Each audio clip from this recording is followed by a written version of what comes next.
공백이가 2022년 5월에 읽은 8권의 책 그리고 3권의 스페셜픽 도서 지금부터 바로 소개해 드리겠습니다. 안녕하세요 공복이 여러분, 공백입니다. 5월의 마지막 날에 인사드리게 되었습니다. 모두 잘 지내고 계시죠? 저는 이번 달에도 어김없이 제가 5월에 읽은 책들을 모아서 들고 왔습니다. 공백이가 2022년 5월에 읽은 8권의 책 그리고 3권의 스페셜픽 도서 지금부터 바로 소개해 드리겠습니다. 네, 일단 소설들부터 소개해 드리겠습니다. 첫 번째로 소개해 드릴 책은요, 여름의 문이라는 제목의 장편 소설입니다. 올해 부커상 최종 후보까지 올랐던 가와카미 미에코 작가의 신작 소설이에요. 일본에서 출간된 거는 2019년인데요. 우리나라에는 막 번역되어 들어온 책입니다. 이 책은 제가 바로 다음번 영상으로 소개해드릴 책이어서 오늘은 아주 간단히만 소개를 해드릴게요. 주인공의 이름이 나스코인데요. 1부에서는 30살 무렵의 나스코를, 그리고 2부에서는 38살 무렵의 나스코를 만나보실 수가 있습니다. 이 1, 2부가요, 내용이 확연히 좀 달라요. 1부에서는 나스코와 그리고 그의 언니, 조카와 함께하는 잔잔한 이야기가 담겨 있고요. 2부에서는 좀 더 강력한 이슈인 정자기증 이야기를 담고 있습니다. 이 나스코가 정자기증을 통해서 아이를 갖고 싶어 하거든요. 그녀 본인과 그 주변 인물들의 이야기를 통해서 장기기증 문제뿐만이 아니라 죽음과 삶, 생명과 탄생에 대한 이야기들을 아주 다채롭게 들어보실 수가 있습니다. 산다는 것이 과연 정말로 축복일까? 이런 질문도 던져볼 수가 있겠네요. 이 책이 독특한 게 대부분의 등장인물이 여성이에요. 여러 나이 또래의 여성이 등장하는데, 그래서 아주 자연스럽게 여성의 몸 그리고 여성의 삶에 대한 이야기를 좀 쭉 살펴보실 수가 있습니다. 인생을 살면서 여성의 몸이 어떻게 변화하는지, 그것들을 개개인이 어떻게 받아들이고 있는지, 여성의 몸이 현 시대를 관통할 때 이렇게 벌어지는 일들을 많이 살펴보실 수가 있어요. 그 일본 작품들 특유의 잔잔함이 있는데 그 안에서 마구 휘몰아치는 어떤 에너지를 느낄 수 있는 소설이었습니다. 제가 5월 가장 끝 무렵에 이 책을 잡았는데 내내 정말 재미있게 읽은 책이기도 해요. 좀 더 자세한 얘기는 제가 다음 영상을 통해서 전해드릴게요. 관심 있으신 분들은 꼭 함께 시청해 주시길 바라면서 여름의 문 여기까지 소개해드리고 다음 책으로 넘어가 보겠습니다. 네, 다음 책입니다. 제가 바로 이전 영상에서 소개해드린 책이죠. 관종이라는 주제로 쓰여진 8편의 소설이 모여있는 책, 관종이란 말이 좀 그렇죠 입니다. 이 친구도 얼마 전에 제가 소개한 책이기 때문에 아주 간단히 이야기하고 넘어갈게요. 이 소설이 테마소설집이죠. 그래서 이거 이전에 호텔, 식탁, 여성, 요가 이런 주제로 이제 소설집이 나와 있었고, 5번째로 출간된 게 이 관종이라는 주제의 소설집이었어요. 우리가 관종 하면 생각하는 뭔가 자기적이고 허영심이 있고 이런 일반적인 모습부터 시작해서 정말로 사랑과 관심을 기반으로 하는 사람의 기본적인 욕구를 건드리는 이야기들까지 다채롭게 살펴볼 수 있는 책이었습니다. 그동안 요 테마소설집 시리즈에 정말 쟁쟁한 작가분들이 글을 실어주셨거든요. 최은영, 윤희영, 강화길, 임소라 이런 작가님들이 글을 실어주셨었는데, 이번에도 8분의 쟁쟁한 작가님들이 소설을 내어주셨습니다. 김홍, 서희재, 손원평, 이서수, 임선우, 장진영, 장희원, 한정연. 이 영상이 월말 정산 영상인데다가 이게 또 단편 소설집이잖아요. 그래서 제가 한 편 한 편 소개해드리기는 조금 어렵겠죠. 제가 이전 영상을 통해 이야기 남겨놓은 것들이 있거든요. 관심 있으신 분들은 이 위쪽에 링크를 타고 이동해 주시길 부탁드립니다. 제가 아주 재미있게 읽었던 소설집 관종이란 말이 좀 그렇죠를 소개해드렸고요. 다음 책으로 한번 넘어가 볼게요.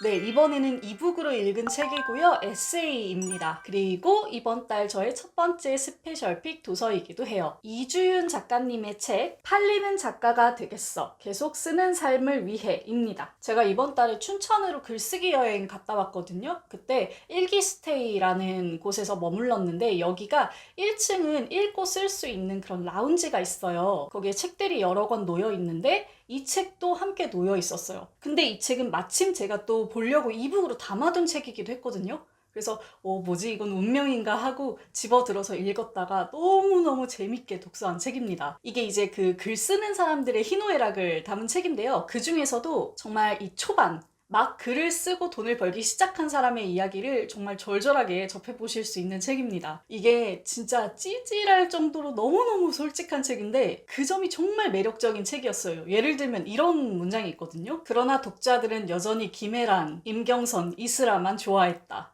저 이 기분 뭔지 진짜 잘 알거든요. 제 입장에서 보면 약간 시청자들은 늘 김겨울에게만 열광했다 약간 이런 느낌이에요. 근데 이런 기분을 어떻게 이렇게 실명을 언급하면서 얘기할 수가 있겠어요. 그죠? 이 에세이집에서요. 어떤 챕터의 제목은요. 다 가진 여자 김애란이에요. 그 김애란 작가님 남편에게 글을 배웠던 이런 에피소드가 담겨있는 부분인데 이런 내용도 너무 재밌지 않나요? 너무 솔직하고 되차고 그게 약간 어떤 희열로 이어지는 느낌이었어요. 사람이 원래 그 자신의 열등감, 질투심, 부족함 이런 걸 드러내는 게 제일 힘들잖아요. 좀 창피하기도 하고요. 그런데 이 책은 실명과 함께 그 막혀있던 부분을 이렇게 빡 열어주는 느낌이 들어서 정말 속 시원하게 읽은 책이었습니다. 여행 내내 저를 웃게 만든 책이었고 또 글 쓰는데 많은 힘을 준 책이기도 했어요. 이주윤 작가님의 팔리는 작가가 되겠어. 계속 쓰는 삶을 위해 이 책을 저희 이번 달 첫 번째 스페셜 픽으로 꼽아보면서 다음 책으로 넘어가 보도록 하겠습니다.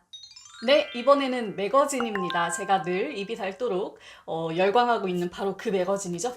에픽입니다. 4월에 나온 7번째 책이고요. 보이지 않는 인간이라는 제목이 붙어 있어요. 표지 반짝반짝 너무 예쁘죠? 이번 에픽에 김혜란 작가님 소설이 실려있다고 해서 제가 정말 기대했거든요. 그러고 보니까 앞에서 그 김혜란만 좋아했다 이런 글을 읽어드리다가 또 제가 이렇게 김혜란 작가님 찬양을 또 하고 있네요. 아무튼 저는 이번 호에 이 보이지 않는 인간이라는 주제가 정말 마음에 들었어요. 제목을 딱 잘 담아내는 이야기들이 실려 있었는데 예를 들면 이런 거예요. 외국인 보호소처럼 소외되고 보이지 않는 분들, 좀 감춰진 공간에 대한 이야기도 들을 수 있었고요. 늘 옆에서 보고는 있지만 어쩐지 눈에 띄지 않는 사람들에 대한 이야기도 들어볼 수 있었습니다. 소설들도 뭔가 어떤 존재의 외로움, 서글픔, 소외감 이런 정서들을 많이 담고 있었는데 저는 늘 이런 이야기에 굉장히 끌리거든요. 그래서 이번 호 에픽이 특히 마음에 들었습니다. 에픽은 진짜 구독하기 잘했다는 생각이 드는 매거진이에요. 뭐 이 정도의 글들을 담으려면 당연히 개간지가 되어야겠지만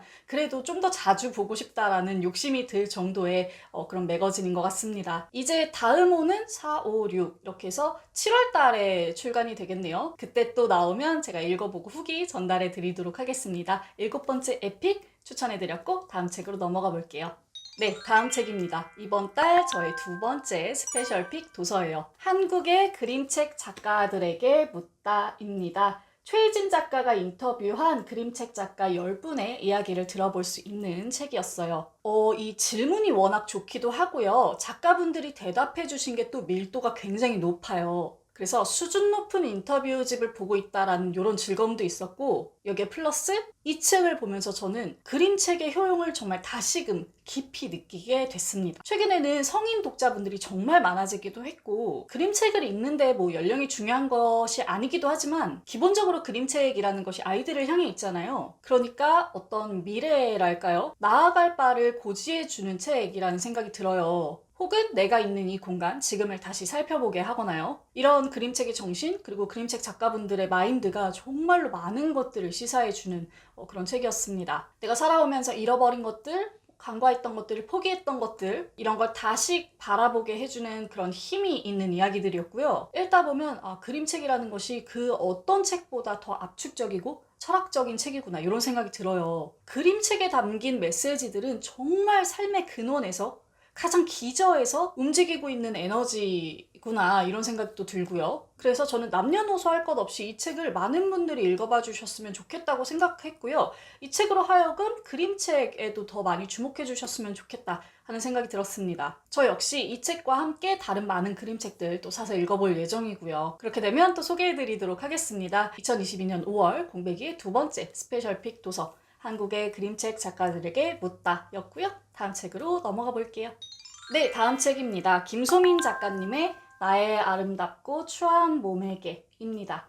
제목만 보면 어떤 몸과 아름다움 그리고 욕망에 관한 책으로 보이죠. 그래서 캐롤라인 랩의 욕구들과 괴를 같이 할 것 같은 그런 느낌이 듭니다. 물론 그런 내용도 들어있어요. 예쁜 몸이 대접받는 세상인데 그 잣대로 봤을 때 내 몸은 정말 아무 가치도 없는 느낌? 이걸 바라보고 인정해야 하는 개인의 이야기도 담겨 있고요. 여기서 더 나아간 이야기들도 들려주고 있는 책입니다. 백인과 흑인, 장애인, 나이 든 몸, 흔히 다른 몸이라고 여겨지는 존재들에 대한 이야기도 있어요. 그래서 염윤옥 작가님의 낙인 찍힌 몸과도 함께 읽으면 좋을 책이었습니다. 누군가를 돌보는 사람들에 대한 이야기도 들어있고요. 나와 관계를 맺는 모든 몸들에 대한 이야기가 담겨있는 책이라고 생각하시면 좋을 것 같아요. 몸과 몸의 관계성, 각기 다른 몸들이 모여서 이루고 있는 이 사회의 모습, 이런 이슈들을 다 담고 있는 책이라고 보시면 될 것 같습니다. 여기에는 제가 몸소 겪어보기도 한 저한테 정말 익숙한 이야기들도 담겨 있고요.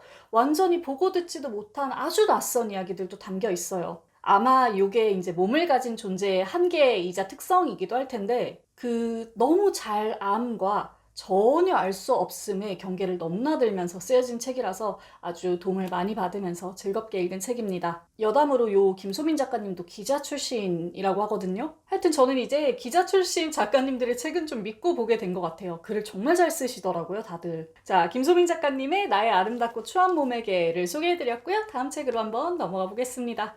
네, 다음 책 이북으로 읽은 책이고요. 이번 달 저의 세 번째 스페셜 픽 도서입니다. 김도연 작가님의 장애학의 도전입니다. 제가 요즘에 항상 눈여겨보고 있는 5월의 봄 출판사에서 나온 책이에요. 이 책은요, 제가 5월에 가장 처음에 펼쳐본 책이었어요. 근데 아직도 이 끝부분이 조금 남아있습니다. 제가 정말 오래 잡고 있었죠. 원래는 다 읽고 리뷰를 하고 싶었는데 워낙 조금 남기도 했고 5월 전체를 계속 읽으면서 보냈던 책이라 꼭 5월에 소개를 하고 싶었어요. 이 책의 일부를 이제 읽다 보면 도대체 장애학이라는 것이 무엇이며 무엇을 위한 것이며 그 핵심이 무엇인가, 그 이전의 담론들과는 어떻게 다른가, 여기에 플러스 비장애인이 장애학을 공부해야 되는 이유는 무엇인가, 이런 것들을 아주 체계적으로 깊게 이야기해주고 있습니다. 저는 일단 여기서부터 완전히 반해버렸고요. 2장으로 넘어가기 시작하면 내용이 꽤 어려워져요. 장애 차별에 있어서 정말 그 기저에 있는 뗄래야 뗄 수 없는 우생학에 관련된 이야기부터 시작이 되는데, 그 당시 우생학이 어땠으며 그 이후에 장애 담론이 어떻게 바뀌어 왔는가, 역사와 인식이 어떻게 변해왔는가, 무엇이 핵심이었고 거기에는 어떤 문제들이 있었는가, 이런 것들을 살펴보는 내용이 이어집니다. 이게 거의 논문처럼 쓰여져 있기 때문에 저도 읽는데 시간이 꽤 걸렸고요.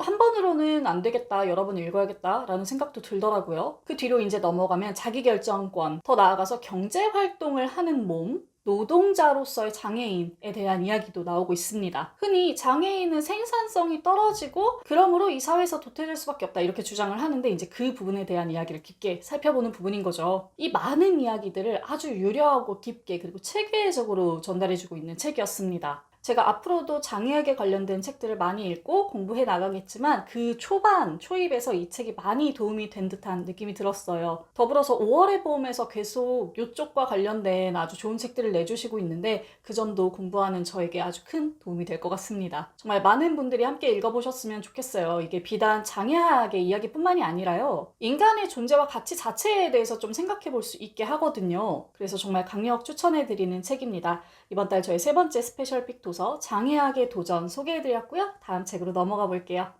네, 마지막 책입니다. 짜잔! 예쁘죠? 나의 문화유산 답사기 제주 편이고요. 유홍준 작가님 책입니다.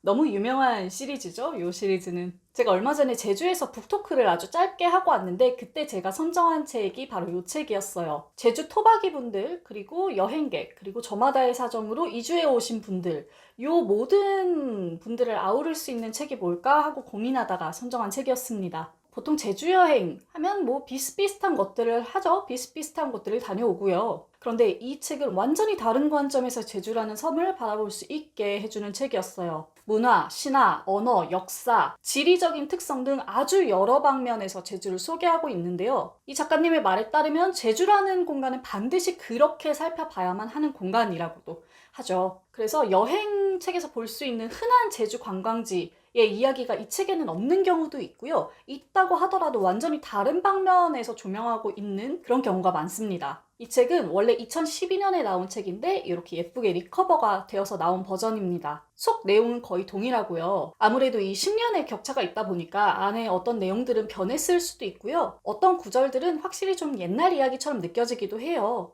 문제가 될 만한 표현들도 많고요. 그래도 한 장소를 둘러싼 이런 다채로운 이야기들은 이 책을 통해서 꼭 접해보면 좋은 이야기들이 아닌가? 그런 가치가 있는 책이 아닌가 하는 생각이 들었습니다. 저는 원래도 제주도를 참 좋아했지만 이 책을 보고 더 제주도의 멋짐을 알게 된 것 같아서 굉장히 기뻤고요. 또 빨리 가보고 싶어서 좀 안달이 나기도 했어요. 다음 여행 때 한번 들고 가봐야겠습니다. 유홍준 작가님의 나의 문화유산 답사기 제주편이었습니다.